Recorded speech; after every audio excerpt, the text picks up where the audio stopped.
Welcome to another episode of Quick Unboxing Reviews. Looking through all my toys, I wanted to unbox a wrestling toy, but I just didn't know which one. I recently purchased this Super Shredder at Target, and I thought, well, Kevin Nash did play Super Shredder. Why don't I unbox Super Shredder? Especially because as a kid, I never had this toy. 1991, my dad was laid off, and money was tight. I had to take a bump when the dock crushed me. Like when they caved the dock on me, I had to. You only had one shot because they weren't going to knock that fucker down twice. How protective do you think that helmet is you have on? Well, it's just like fucking fiberglass. Why? Would you be opposed because there's like no way we could stunt you, or if we cave this set on top of you? Like I could see Terry Leonard over there. Because he was second unit, was going to shoot it. He went like this. I said, would I get a stun adjustment? And they said, well, of course. It was like $1,200, something like that. I was just like, yeah, you can crash this motherfucker on it. And then the dramatic, when Shredder's hand comes through.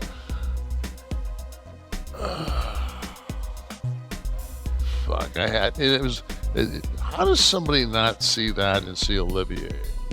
I thought, like, fucking, this is it. I'll never wrestle again.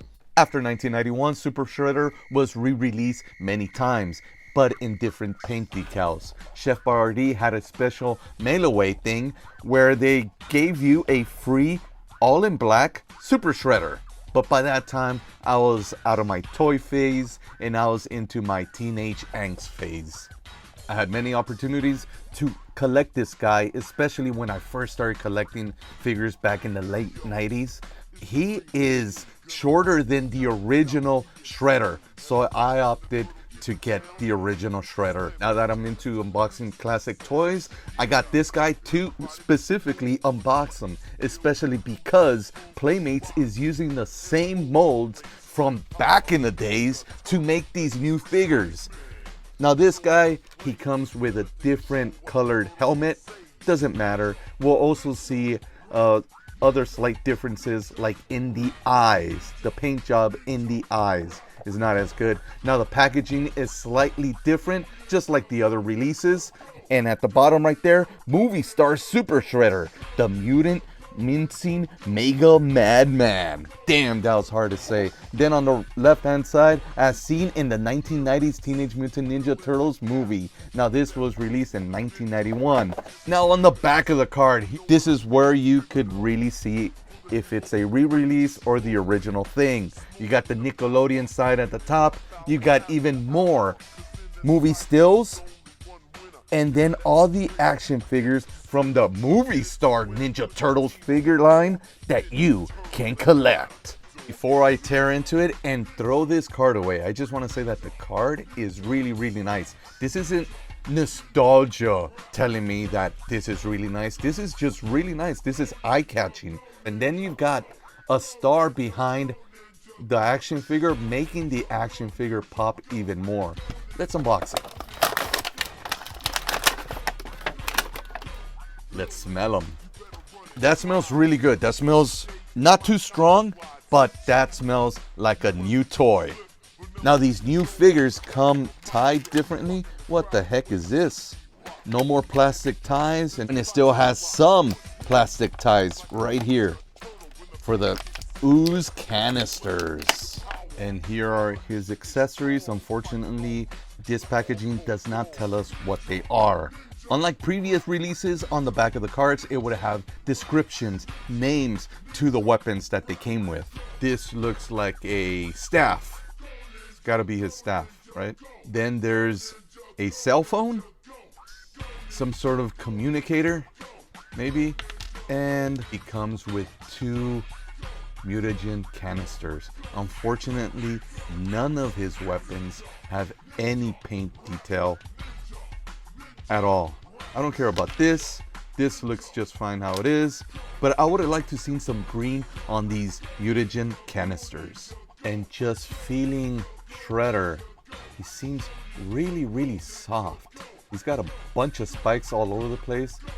I understand why they made him out of super soft plastic. At least his armor is real soft. See the tip here. All this stuff is super soft. The body feels a little soft as well. And look at this. It just popped right off. This guy feels like I left him in a pot of boiling water for a minute. Like his head looks like it could pop off. So this part is made out of stronger plastic. Feels like everything else is just super soft. Like I can bend his foot back. Look at that. Pop. Helmet. It wasn't black in the movie. So I don't know why they did that on the first release of the figures. Though I don't understand why they would switch from silver to gray on the rest of his armor here. The whole thing was painted skin tone. It only has a black dot right there. In the original release, they made sure to give him white on the eyes. Here's an original hardhead Raphael. Look at the height comparison here. He's supposed to be almost 7 feet tall, and he's supposed to be like 5 foot tall. That's a knock on Playmates 1990 when they were designing this figure. The back of his belt has a placement for a weapon. Let's see what we can stick in there. Can we put the mutagen? No. Can we put his communicator? That looks stupid. So it's probably his staff that goes back there. There we go. Let's take a look at his articulation. He's got articulation at the head. Left to right and all the way around. Shoulders up. Oh, and it does go all the way around. It's just this armor gets in the way. Then wrist, no waist, and then hip articulation for 7 points of articulation. Trying to put all his accessories, weapons on him. Well, he's left with his communicator there and the extra vial of mutagen on the floor as well, because he can't hold anything with his left hand unless you put this to his thumb, and that looks stupid. Big positive on the plastic being so soft is that you could put his staff in his hand and the staff is a little thinner than the mutagen, so you could stretch out his hand and not be scared that you're gonna break those fingers off, so that he can hold on to the vial of mutagen.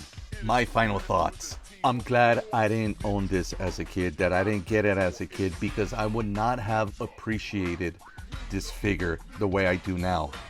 Back then, I didn't know that Super Shredder was Kevin Nash, the soon-to-be WWF Heavyweight Champion Diesel. Looking at the negatives, height-wise, he's shorter basically than the Ninja Turtles. Half of his accessories you can't even put on him, so you're gonna end up losing them. Lack of color on the vials of mutagen. Those things would have just kind of turned me off from this action figure, but owning them now, I appreciate them. It's really good if you just ignore the negatives. I really like the paint job on the body, especially because it reminds me of Rey Mysterio at Halloween Havoc. He was only $10. That's the best part. Don't forget to like, subscribe, comment, and I'll see you on the next one. I really do hope you enjoyed this, and I really appreciate your support. Don't send me any money. I don't have any Patreon, so if you could, please just hit that like, hit that subscribe, and maybe share. If you can check out, maybe click this video, or maybe even click whatever that is right here. What is that? How did it get here? Bye!